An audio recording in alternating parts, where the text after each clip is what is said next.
Hi, everybody. Welcome to another episode of Where the Mind Wanders with Spoons and Joe. Say hi, Spoons. Hey there.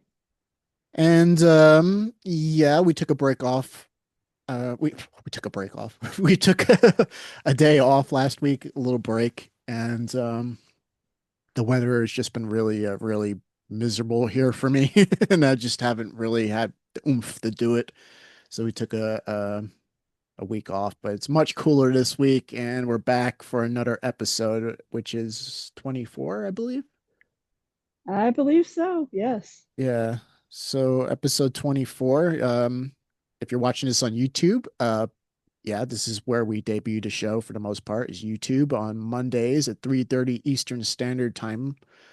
Um, and yeah, let's just jump right in. Um, Before the episode, Spoons was telling me a little bit about some of the cases she was following. So I like to start off the show with that because I'm interested to hear what's going on. So Spoons, floor is yours. Yeah. So I know it's been a while since we talked about this, but the Brian Kohberger case, which is in Idaho, and it was about the murder of four college students.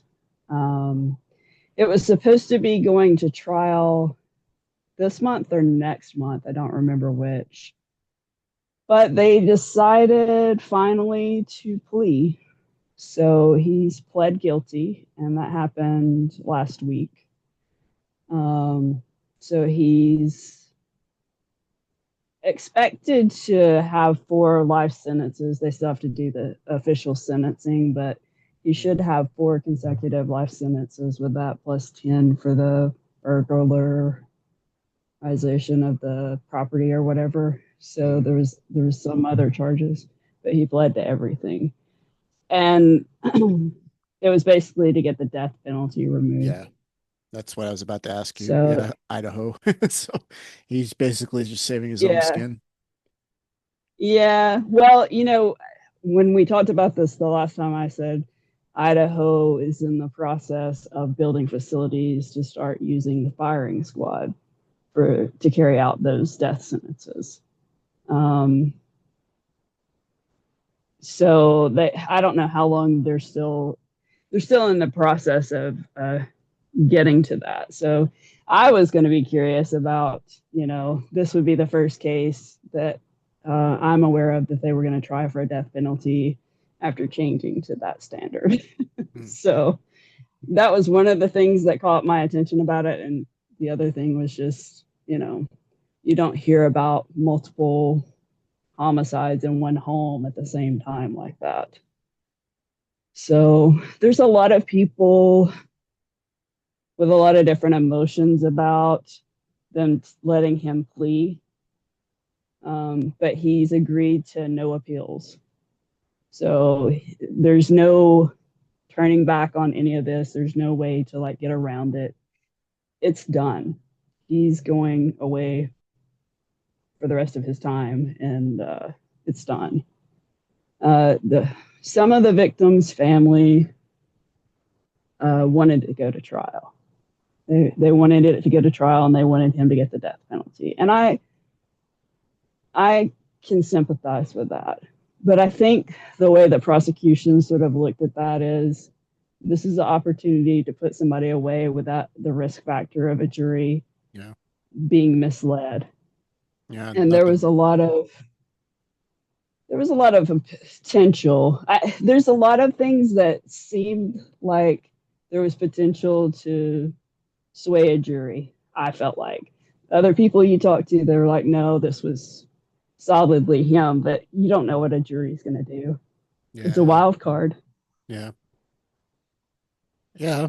Yeah, So, the jury, you don't know how they're gonna do it. Not to mention the months and all the money that they would spend for the trial itself. And then it's not mm-hmm, a guarantee they would convict. So yeah, they went with a plea deal and mm-hmm, just took the death penalty off, say we won't kill you, and yeah, just rot in jail the rest of your life yeah, and don't fight back.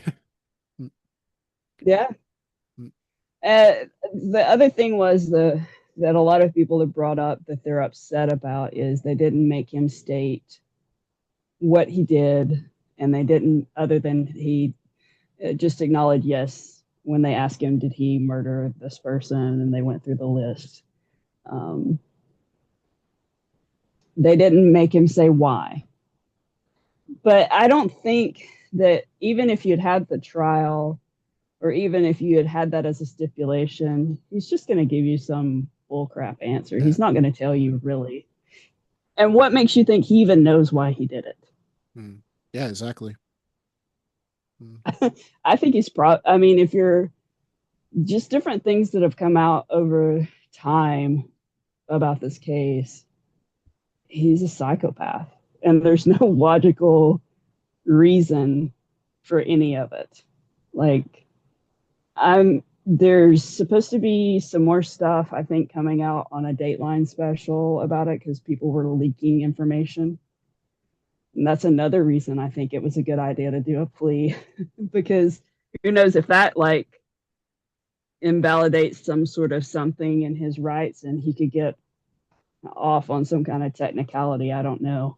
Yeah. Um, there was things like that going on, and then I think maybe it's John Grisham is releasing a book about it this month, which I find fascinating. We didn't even have a trial, and yet you have enough information you feel confident writing a book about it. Mm. That was a little mind blowing to me. So it's like, what inside sources do you have, um, or how accurate can all of that be? I don't know. There's a lot of questions I had about that. So, but yeah, that was kind of a out of left field thing that happened last week with that case because nobody, I don't think anybody had that on their radar that he was going to plead. We were 2 weeks away from picking a jury. Yeah. So Well, him and his lawyer must have been scared. So they must have something. yeah, she's been like I mean, he's got a team of lawyers, but the main one has been trying everything to get death penalty taken off the table. They have tried strategy after strategy after strategy. And when they realized the other week that it was just not going to happen, that he was going to go to trial with the death penalty, they had to have talked him into that, I think. Mm. So I don't know. I still there's a piece of me that would have liked to have seen all of the evidence, but I am more thankful for like the surviving victims that they don't have to get up there and testify Yeah. and be drugged through all of that stuff. Well, all that information will be released after he gets sentenced anyway. So, True. Yeah, there's a lot of it that's still under seal at the moment. Um, I think eventually they will unseal a lot of that stuff though, yeah. and it'll get out. Yeah. They won't guard it as hard once they know he's locked up and that's it. So, Mm-hmm. that and it seems like, the public's interested. So that Mm-hmm. information will come out soon enough. Mm-hmm. Yeah, like I said, I do hate it for the family that's upset that they did a plea deal without. I guess their thought is they should be able to be consulted on that. Yeah. Well, But like I said, the prosecutor's job is to protect the public, yeah. and taking somebody like that off the streets is Is protecting the public. exactly. That's what the cops and the prosecutor are there for. It's just to take them off the street. I mean, I've been hearing that. I don't really think too much of it no more, but like, if you go to jail, that's the point. So what does it matter if you go to jail for murder one or murder two or whatever if you're not getting out? Well, in this case, for the rest of your life or whatever. Um, but yeah, most people in jail or prison did some sort of plea bargain, and if you're on the side of the victim or whatever, that I would think that's what you would want. But it's like I don't know. To me, there's like a hint of revenge that's always in there. Mhm. Like, but like, oh, they want to hear him say what he did. It's like, first off, like you just saying, he's a psychopath because he's gonna bullshit anyway. Second off, if he went Exactly. to trial because he pled not guilty, he's not going to say because that would be against his Exactly. interest. Like, so you weren't getting that Like, anyway. So, no, so what are we going to drag out the no. like a trial for months and months and months, or we just send him in jail? Because the point of the trial was to put him in jail. So, Hmm. um, Yeah. Yeah. One of the victims' fathers really just wanted him to be put to death. And I can understand that. I can understand wanting that and feeling like it's a loss. But I don't think, I wonder if they realize if they went to trial and he's found guilty and he's sentenced to death like they wanted, how many appeals they were going to have to show yeah. up for after the fact. That it's a never ending process. And this is the process is done. Mhm. It's just Exactly. sentencing at this point, which is already established what he's getting. Yeah. It's the plea deal. It's just a formality, and it's an opportunity for the family to speak their piece there. But I don't even know. I don't know that that's a good idea either, because that's actually probably going to do something for him to see their pain on Yeah. display. Yeah. That's another It's thing not down going the to, line. he's a psychopath. He's not going to be bothered that they're upset. He's going to be Yeah. excited by it. Yeah. That and it's like I don't really get it in a sense because you're go okay. How do I put it? Y- It's worse, in my opinion, I guess, but it's worse to be in prison the rest of your life than to be put to death. Mm-hmm. And I can't he's be alone in going, this. Like yeah. I think the death penalty, if you're sentenced to like pretty much your life, um, the death sentence to me would be like a relief. But um, Yeah. To me, I look at him, and it's difficult to say how tall somebody is when you're seeing them on TV or whatever. But he's got a thin build, and I'm just like, I don't know that you're made for this. With the place that they're sending him is pretty awful from all accounts, and I'm like, I don't even know that he'll last very long in there. no, who was the one So, in prison? Was it Jeffrey Dahmer? He didn't last. He was there. I don't know how long. He wasn't there very long before somebody killed him. So. mm-hmm. Mm. Yeah. Well, and this guy, what was the serial killer that was a he killed a bunch of women. He drove like a VW bug, and he escaped from prison at one point and was recaptured in Florida. Yeah, he I can't escaped think of which one. numerous times. You're thinking of Ted Bundy. Yes. So this guy had a bunch of like stuff about Ted Bundy. Like he had researched a bunch of stuff about him. He was a criminology student, almost had graduated from that. And that was apparently his hero. Mm.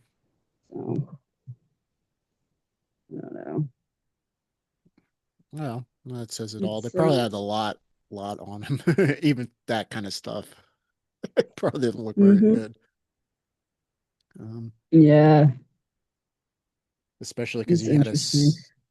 the what I don't know he did tell about the details on the show before, but it's a very similar crime to Bundy's too, killing students and well, at least Hmm. when his last crime he committed, the last one where they caught him in Florida, where Hmm.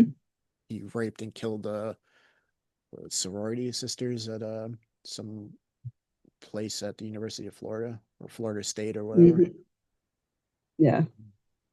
Yeah, but hey, Bundy was like killing people all over the country. They know he did at least 20 or 30 or something, but he claims he did hundreds, but they're like, we don't even know. This guy's a professional bullshitter who God knows, but Yeah, there's no way to know with those people. Like there's no real tell with them on a lot of things, which is another level of creepy, I suppose.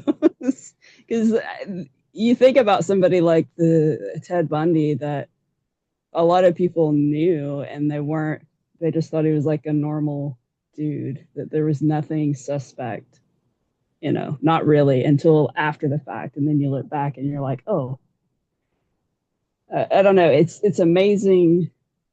It would probably be terrifying to know how many people blend in like that in society, you know. honestly. Then again, I don't know if they blend in so well, or I think you and I talked about this before, or mentioned it in a group that we're a part of, or something along that line. But uh, man, I lost my train of thought. I'm like, wait a minute, I was going somewhere. Um, About them blending in or not oh or yeah, yeah, standing yeah. out. I don't think a lot of the population has the ability to like the instincts anymore to know something's not right about somebody. Because I've been noticing Hmm. that my whole life. I think the TV in particular has kind of like um, ruined people's ability to, like an animal can pick up like when there's a predator around, and I always felt like I can do the same thing. But I noticed a lot of the population cannot do that. The only ones that seem to be able to do that are cops and criminals. So, Hmm. for instance, like you have an actor that plays a serial killer. That actor is not the energy of a serial killer. Even if he studies the part really well, he's not going to give off the the vibe the same way like Hmm. the actual guy would. I've seen like Right. movies about or Jeffrey Dahmer or Ted Bundy or whatever, but if you actually watch the interviews of the real people, it's you can tell, like you can tell there's something not right. Yeah.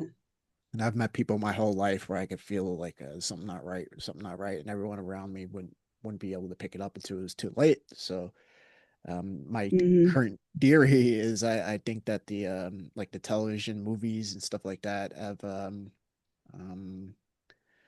superimpose like ideas upon our natural instincts to pick up a predator. Hmm. So Yeah, I yeah, don't disagree with that. Mm.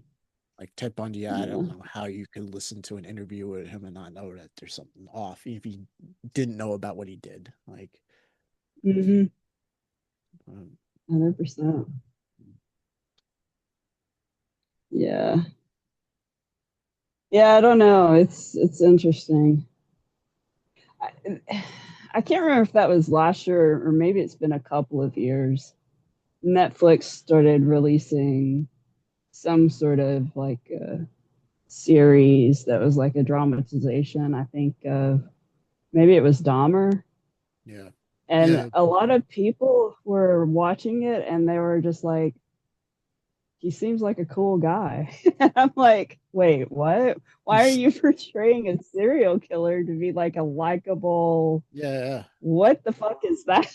Well, that's another thing that's been going on in our society since I guess the 80s at least is all these movies where they make them look um like hero, well, not hero like an anti-hero, but like they make them look cool like you were saying. Yeah. Um, I yeah, mean, I didn't watch any of that, but I was just like, that's bizarre that's the hearing people walk away from it and that's their takeaway. And I'm like, well, maybe you need to like read the court transcripts or like some of the summaries of the crimes they did and get your mind wrapped back correctly because that's not a cool person. yeah. I mean, that would work for a few people, but I think even if they knew, like, for instance, like serial killers have more groupies outside the prison than a freaking rock star. Like, Hmm. like Ted Bundy, a good example. You have like lines of women, like we're talking about some like supermodel like women, stuff like that, like lined up to meet him. Hmm. Same with who was the book I read? Richard Ramirez, the Night Stalker in LA back in, was it the 80s or Uh-huh. 70s or whatever it was. I'm Um, familiar with the name. yeah, Richard Ramirez, he killed a lot of people in LA. They were hunting him and they eventually got him and put him in prison. And then he had like groupies lined up, according to the cop that wrote the book that I read, groupies lined Mhm. up, um, wanting him to marry him, him to Yeah. marry. Someone wanted him to kill and eat them. Like, so there's we're forget the serial killers. A lot of our population, even though they wouldn't do something like that, is not right. So Yeah. Yeah, it's a bit intriguing. Like not even just serial killers. You look at cases like Scott Peterson, if you're familiar with that one from like years ago, where he killed his wife and baby and dumped them out in the ocean. And there's still people to this day that think maybe he didn't do it. And it's like, who else would have done that? And you buy a boat and you go out that day that she goes missing. I'm sorry. I mm, don't think that's a stretch, and that anybody could think, somebody that's like running around on their pregnant wife. I don't know. And he had tons of offers of like people, you know, like these people go to jail, but they still have plenty of women after them. And yeah. it's just, it boggles my mind. What is the draw to that? I'm actually glad I don't know. Yeah. I don't think there is a logical reason. I think it's very primitive, it's ego hardcore. It's Yeah. yeah, I don't think most people know what runs them. Frankly, I don't know what runs me sometimes. So I kind of get it. It's just, you know, Yeah. I mean, society's been doing that for a while. It's like glorifying like serial killers, gangsters, cartel. Now it's cartel. Now that's the big thing on Netflix is like, how cool the cartel is or how cool Jeffrey Dahmer is. It's because and they do it for a reason because it gets a lot of ratings. Like people are very very Hmm. interested in this kind of stuff. And yeah, I think it's just people have certain energies. Like we've talked about the levels of consciousness or whatever. I think certain people are just in that energy, even though they're not maybe Hmm. not like criminal per se, but like attracts like. There's got to be a reason. Yeah. I mean, I when I Yeah. studied criminology and serial killers and stuff like that, it was never before that. I was more interested in psychology and from a professional thing. Yes. But I've met people. It's fascinating to them for different reasons. So, Yeah.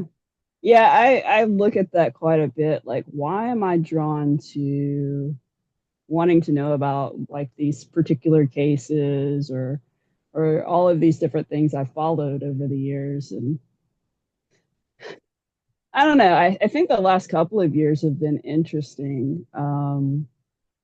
There was another court case or it's been several court cases, but the Lori Vallow Daybell and Chad Daybell, which they basically were starting a cult and they were killing people to like, I don't know if it was to get life insurance or just get them out of their way so they didn't have to deal with them anymore instead of getting divorced. But they killed like, she killed her husband, he killed his wife, somebody killed her kids. They've had all of the court cases um, for her now completed because she had actually finished her stuff in Arizona a couple of weeks ago, where she got convicted of killing her ex-husband. And then there was, I guess, a guy that was married to her niece that they were in the process of trying to kill, but he got away, and they had his trial. and she was convicted of that. And so now they're done with all of her trials. But in that process, like her family, like her brother and her uncle started a podcast kind of talking about the situation and trying to figure out how to move forward after your family has been torn apart like this and all this stuff. And then the last year, her son, the only surviving kid, because he was an adult, out of the house, started a podcast. And just to hear like those different perspectives being on the other side of, hey, the media is tearing our family apart even further after all of this stuff has happened. It kind of gave me one of those moments like, what am I feeding by watching this stuff? You know, um, it kind of shifted some of my perspective on that. It's like, this is not just stuff that's interesting to look at the psychology of people and figure out certain things. These are still people that have families and are affected by all of the stuff and being talked about constantly out in public. What effect that has on those people that remain. It's there's consequences to all of that stuff. So I don't know. It's been fascinating the last couple of years, kind of going on a different journey with that. And I think that's probably another reason I'm not picking up new cases. It's more like I'm just finishing out these other older cases that I followed because I want to see what the conclusions were. But I don't know that I'm going to follow a lot of true crime after these cases are done. I suspect it won't be as much. But I don't know. I mean, I'm not trying to be like judgmental. I'm just, I guess, thinking out loud about my journey with it. Yeah. Where it's going. Mm. Because I don't think it's inherently bad to look at any of this stuff. I think it's something we should do, but I only see a finding problem those when you lines, glorify it, like when you were yeah. saying you think it's cool. Then I see something a little off. But other than that, I don't Yeah. think it's an issue. It's just a part of humanity. Like so it's like a study, like psychology or sociology or whatever. It's just that's Mm-hmm. a part of humanity. It always has been, probably always will be. And I get it. I just, like I said, it's the glorification that rubs me the wrong way sometimes. Mm-hmm. Or or lining up in a prison to try to marry somebody who killed 30 people. That's a little weird, but yeah. Yeah. Yeah. I don't know. I think well, just thinking about the two cases I've mentioned, the Brian Kohberger and the Lori Vallow Daybell, which I also think she has to be at least psychotic or something, because for you to have a break where you kill basically your entire family that lives in the household with you or have them killed. However we need to say that, she's convicted of at least conspiracy of it and won't ever get out. They've done interviews with her and she's still like, that's not what happened. After all of her convictions, it's just like, I don't know. I think that one's probably one of the most disturbing to me because it's like she's obviously not living in the realm we're living in. No. She's like created some other sort of, because she thinks she's like some sort of higher being, Yeah. and that she released those people uh, under God's instruction or some shit. And I'm just like, that's not how that works. Yeah. Uh, If God's telling you to release people like that, that's not God. Hate to tell you. Yeah. Uh, I do think there's probably certain things that can be mercy killings, but that's not it. No. No. And then again, what they tell the public or even the psychologist or whatever, um, it's probably bullshit anyway. Oh, absolutely. So Absolutely. you never know what's really going on in those kind of minds anyway, because they don't tell the truth. Because part of being psychotic or a psychopath is compulsive lying. So they literally can't tell the difference between lies and the truth. That's why, like a serial killer, a psychopath, or whatever, it goes on the lie detector and it doesn't have any effect because they think they're telling the truth. Their body thinks they're telling the truth because they don't know the difference. It's Yeah. like with like Ted Bundy, who was like claiming he killed hundreds of people. Eventually, they just put him to death. They're like, we don't care anymore. Like we're done with you. But he's trying to keep himself alive for the longest time by saying, "Oh, I'll tell you where all the rest of the bodies are buried." But then he would give them like one good one, and then like dozens of fake uh, things. So, and they Yeah. all do that. Not even or forget just serial killers, like criminals in general are liars, Yeah. or I think even like the levels of consciousness thing, like under 200, you don't even know what's real and what's not real.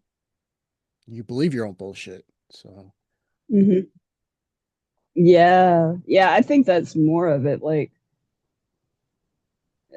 that's kind of the thing with the Lori stuff. I feel like she believes her own bullshit.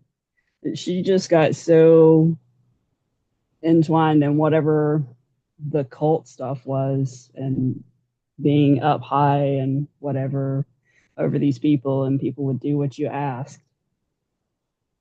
People get swept up in that stuff, and you know, I don't know.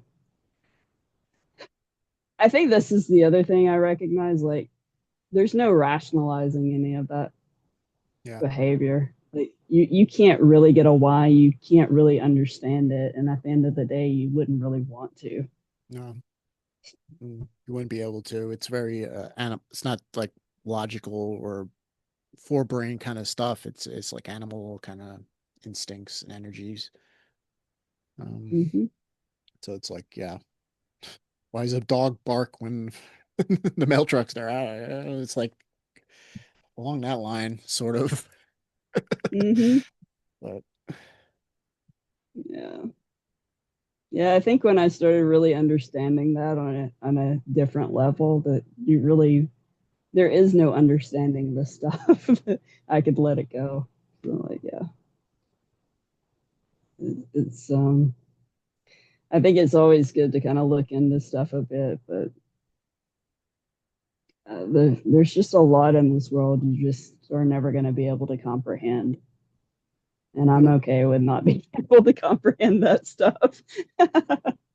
Worry about yourself. Yeah, Yeah. 100%. You're not going to eradicate like these lower energies in this realm, but you can work on yourself and eradicate them in you, which I think Mm-hmm. maybe that's part of the reason uh, that all exists in this realm anyway. So, because we all have that in us anyway, it's just not as bad. Like, um, Mm-hmm. so I think it's everything's pointing you to look inward, the way I see it. 100%. But you're never like you're right. You're never gonna figure that out. We just know the mechanics, but we don't know why. Yeah. Yeah, we know the mechanics. We know through profiling and stuff like that that people who do certain crimes are usually of a certain age and have a certain MO, and they do this and that, and they're very predictable in a very animalistic kind of way. The same way if you put down corn, you know, like a deer is going to come. Um, Mm-hmm. so you do understand that aspect of it, but you don't know the why behind it. You just know the surface Yeah. level mechanics of it. Yeah. Mm. Yeah, I mean, I would say it probably a lot of it stems from whatever coping mechanisms you pick early on develop. The longer you stick to those particular coping mechanisms, all these other things are gonna like happen because of that. And like I would say in the instance of Lori, it's probably an avoidant, uh, you know, a, a constant redirect. This isn't what actually happened, because I'm like, there's no way that she's actually able to comprehend what she actually did. It's an avoidant mind, and it has to push that off somewhere else for her to create this other thing where she's like, God told me to, basically, or whatever it is. I don't even know. Um, but yeah, I think whatever mechanisms you are adherent to, and if you're not kind of meeting the challenges as they arise in life and adapting to that, it's handicaps you in such a way at some point you could do some pretty awful things.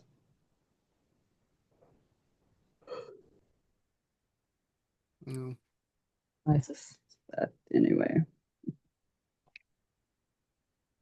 yeah, I I think don't it's know. just to me, it's just animalistic.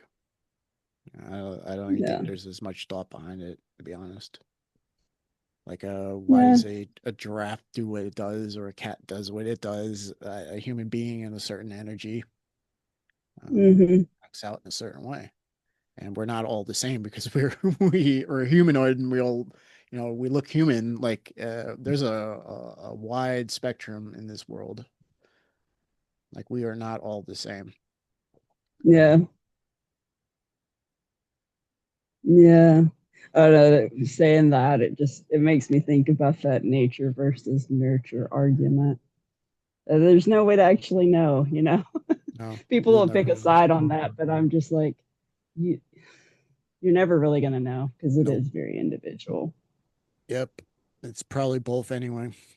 And you can't Yeah. really untangle the nurture and the nature. Um, Yeah. I mean, from what they understand about serial killers, anyway, I remember that much. Is it's like they're a psychopath, which is a nurture. But there's like something going on with the nature thing where they didn't learn to put the brakes on. So it's like a Hmm. perfect storm of nurture and nature that makes one of Yeah. somebody like that. But they Yeah. weren't exactly ripe even before the nurture part came about. But so yeah, if you're like Yeah. a psychopath, you come from a really screwed up family, um, your first sexual encounter is weird, or in puberty, when you're like that wiring gets wired, because like serial killing is like mostly sexual in nature 99% of the time. So they Hmm. usually kill people they're attracted to, ironically. Um, Yeah. Actually, this something I watched today about the Kohberger stuff, which I hadn't heard. Um, so they've decided that it was one of the girls that he probably was targeting, and then everybody else was just sort of like collateral damage. mm, And the girl looked like somebody from his teenage years that turned him down.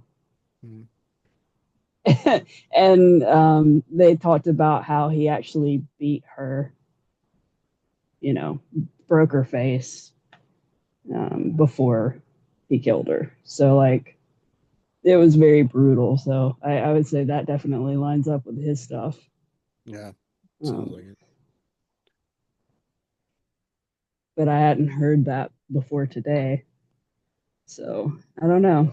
There's just all kinds of, yeah, it does follow a very specific pattern, doesn't it? When you really get to looking at these things. But I think there is just something wrong, chemically wrong with those people, because Yeah. the things that most people would feel remorse about excite them. Mm, There's something in the chemistry that's wrong there. yeah. That part is probably the nurture over the sex. Well, in my opinion, I don't fucking know, I freaking know, but like like the nature we had, they were a psychopath. They didn't really have a conscience, the nurture aspect. They feel like God. They feel powerful, having power over Hmm. somebody. Um, so it's an adrenaline rush. Yeah. It's like kids burning ants with a magnifying glass or something along that line. Um, Yeah. Yeah. Mm.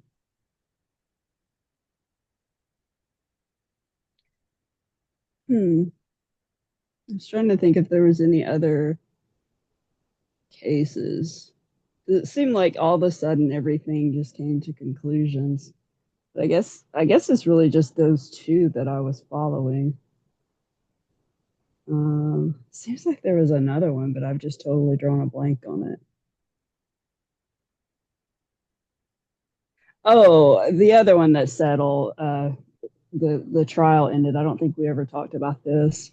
Was the Karen Reed one out kind of around Boston area, mm, um, where she was accused of hitting her boyfriend with her SUV, and he died, and he was a police officer. And there was just a lot of weird things going on with that case. Uh, they uncovered a bunch of stuff, mishandling of evidence, um, a lot of inappropriate things that were going on with a state trooper that actually got him terminated, and just a lot of weird things with the case. To me, the thing that stood out the most is you're accusing somebody of killing somebody with an SUV, but there's no damage to the SUV except a broken tail light, and the damage to the human body doesn't match a hit and run scenario at mm, all. Um, None of it made sense, and they actually the first trial had a hung jury, and so they tried it again, and she was found not guilty, except for I think they charged her for like a DUI. yeah. They found her guilty for like a DUI, which she got probation for. And like you went through two trials, God knows how much money on something that doesn't even add up. You couldn't even get one medical person on the stand to say this guy died from being hit by a vehicle. So how can you charge somebody with that? Mm, It doesn't make any sense to me. I don't know what happened to that guy. It's puzzling. Um, but it's the other side of that is they'll probably never know because they're not going to try somebody else for it. yeah. The evidence is so screwed up. How would you even try to figure out what happened to him at this point? It's just sad for the family because I think they actually believe she did that. And the other thing is, he was missing like most of his blood, and it wasn't at the scene. It's No. like he's dumped in the front yard of somebody, is what it sounds like to me. So I don't know where he was actually murdered, but Mm, or what exactly happened, but it didn't happen there because it was on the snow. You're gonna have evidence of blood on the snow. I can't imagine that wouldn't be the thing. mm, I don't live in a snowy area, but that has to be like it seems like it would just be very obvious where the blood went. So I don't know. I guess that's the only other. I think that was most of the trials that I was following this year, and they've all concluded at this point. So I don't know.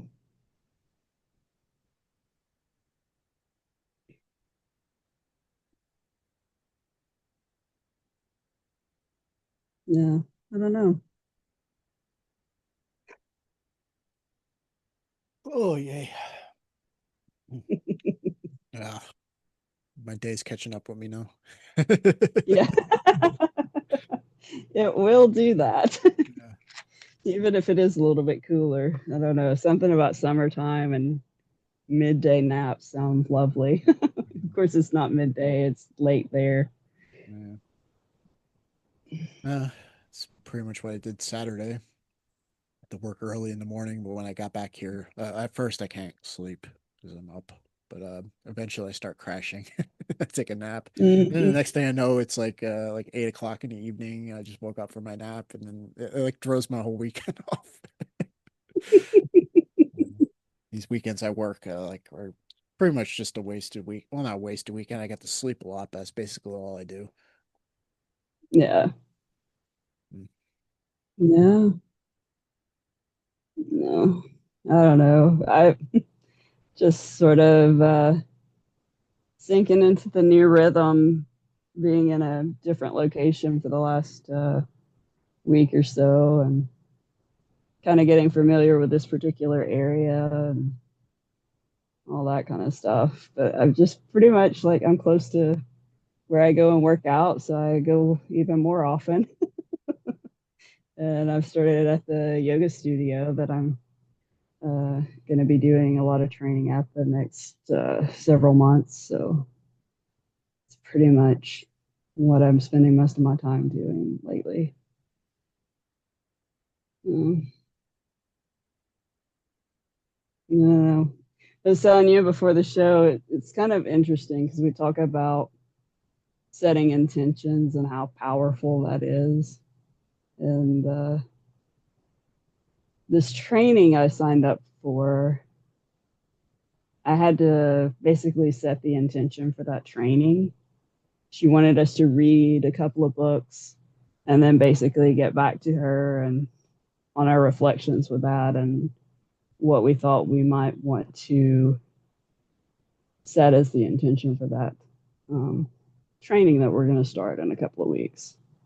And so I wrote out this long email. It took me weeks to do it because the first time I wrote it out, there was just like a lot of stuff. I'm like, this is just me working through stuff.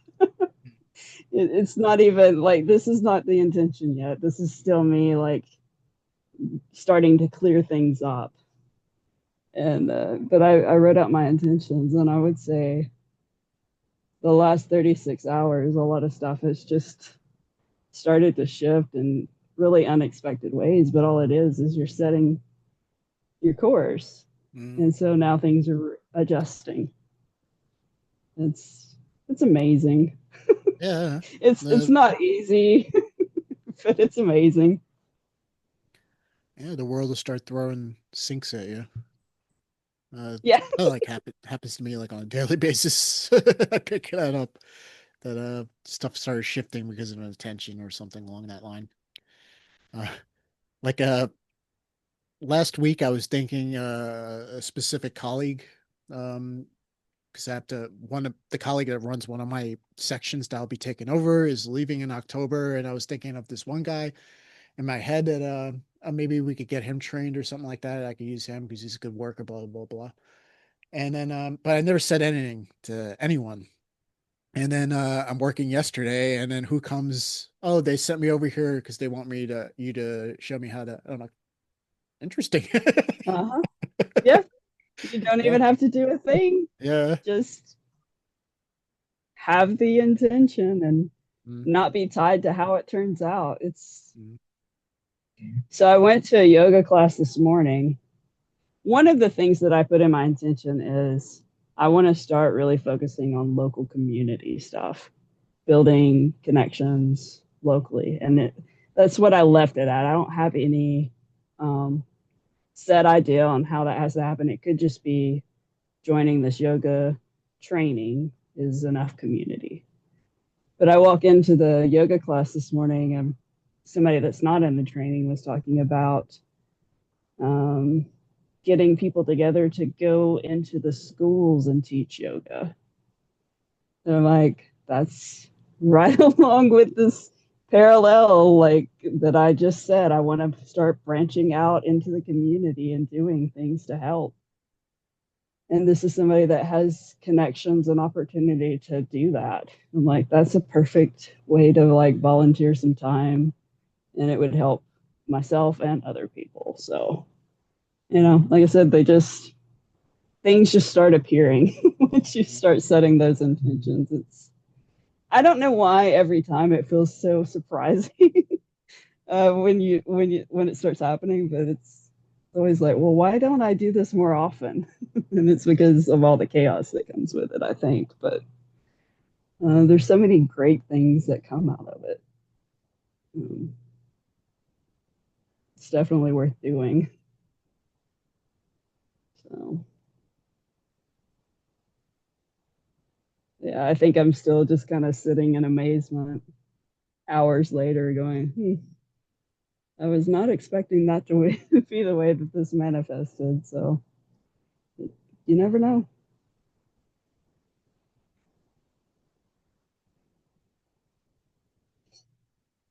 I think the other thing is I'm reading a couple of different books that I haven't read for a while, and one of them is the yamas and niyamas. So talking about the basic principles of yoga, the restrictions, and just getting to the first one that's nonviolence and going through all the things that categorize as nonviolence. And the one that really caught my eye again this time was being negative toward yourself is considered violence to yourself. No. And contemplating on that the last couple of weeks. It's Yeah. um, it's a good one to look at. Yeah. No, you can't forgive other people until you forgive yourself. That's the secret. And you can't have compassion for other people unless you have compassion for yourself. On and on and on. 100%. So, yeah. Yeah. And that's pretty much what it says. Like, if you don't have this one principle, you can't build on any of the others. Mm. It's not possible. No, because in the reality, You know? there's no duality. It's just the mind that puts duality superimposed over stuff. So there's like, Mm-hmm. it's cliche, but we're all one, so to speak. Um, so everything, there's Mm-hmm. no such thing as give and take or take and give. It's like a double arrow. Like one doesn't cause the other. So yeah, that's kind of like in a sense the transcendent duality. You have to forgive yourself or compassion for yourself. Look at your own stuff and just say, hey, it happened, but it doesn't need to keep happening. Stuff like that. And so Yeah. once you start looking at yourself and letting all this stuff inside you go, it just you look at the world, at other people, and just by default, by automatic, it's automatic that you look at other people different just by looking at yourself different. And if you're one of those Mm-hmm. people that you think you're perfect and everybody else sucks, it's you really, really think you suck. And you're like pushing that down really hard. So you're projecting outward and seeing everybody else sucks. But the truth is, that's how you feel about yourself. And Yeah. you got to look at that. Yeah. That's probably the hardest part of it is Mhm. realize when you have that realization that you're actually the big component in that issue. um, I don't know. I'd say the last little bit I've been working on a lot of stuff that has come up, and it's a lot of codependent things that I it's like how I've avoided all these relationships, and but I see where I pieced out different things to different people to kind of keep it spread out so it didn't look like I was so codependent in how I functioned in certain ways in life. And having those connections revealed and kind of severed the last few months has been fascinating. Um, but all that comes back to like how I was operating. It's like it's an insecurity or a lack of self trust sort of issue. So you're like constantly checking in with other people instead of like trusting your instincts. And I'm not saying you should never check in with other people. I think it's good to do that. Where it's bad is when you're using other people to make your decisions for you, kind of thing. So, I don't know. It sneaks up in all kinds of different ways. You don't really expect when you start doing that introspective stuff, man. It's funny. I don't know how many times in the last couple of months I've sat and looked at people that were the problem, and then I realized, nope, I'm the asshole in this scenario. uh, I have some sort of expectation or whatever. It's not realistic, and yeah, I don't know. It's just interesting.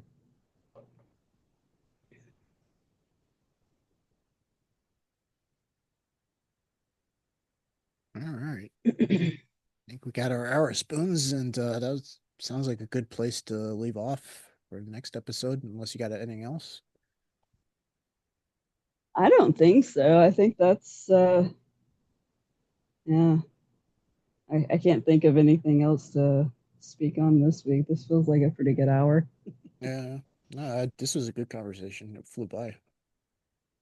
Yeah. All right. Well, I guess I'll wrap it up then. All right, guys. Thank you for tuning in to Where the Mind Wanders with Spoons and Joe. As I said earlier, you can catch us on YouTube at every Monday at 3:30 Eastern Standard Time. We also have a Telegram channel of the same name, Where the Mind Wanders, where you can watch or listen rather to the MP3s. Um, if you liked, please smash that like button. Leave us a comment. We love when you comment. And subscribe to the channel if you haven't already. And yeah, I hope you enjoyed. And to next time, take care.